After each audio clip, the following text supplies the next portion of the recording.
Ukraine की राजधानी Kyiv पर रूस लगातार 2 दिन से हमले कर रहा है। आज हुए हमले में 3 बच्चों की मौत हो गई और कई लोग घायल हुए हैं। इससे पहले शनिवार को 250 ड्रोन और 14 मिसाइलों से हमले किए गए थे।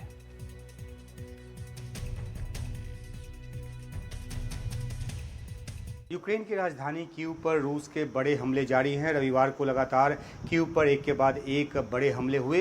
रविवार तड़के किए गए हमलों की जो तस्वीर निकलकर सामने आई है वो बहुत ही भयावह है।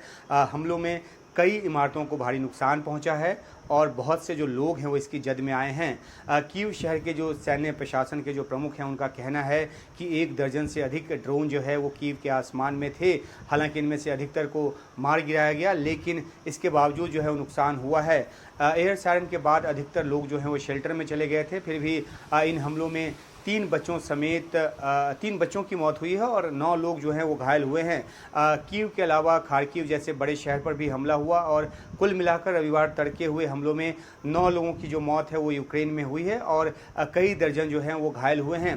इससे पहले शनिवार को भी रूस ने कीव पर बड़ा हमला बोला था। शनिवार तो करीब 250 ड्रोन और 14 जो बैलिस्टिक मिसाइल हैं उसके ज़रिए कीव पर हमला बोला गया और इसे कीव पर अब तक के सबसे बड़े हमलों में एक माना गया है। हमलों की वजह से जो लगी आग और जो धुएं का गुबार था वो पूरे कीव शहर के आसमान पर देखा गया। शनिवार के हमले में कीव में 15 लोग घायल हुए और कई इमारतों को जो है वो नुकसान पहुंचा। राहत बचाव कार्य जो है वो बड़े पैमाने पर चलाना पड़ा। यूक्रेन के अलग अलग इलाकों में हुए हमलों में 9 लोग मारे गए शनिवार को और करीब 50 जो हैं वो घायल हुए।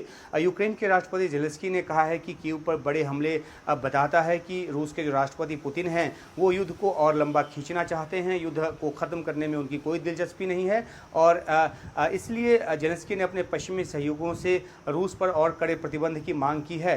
हालांकि 23 मई को मॉस्को पर यूक्रेन की तरफ से भी ड्रोन हमला किया गया था।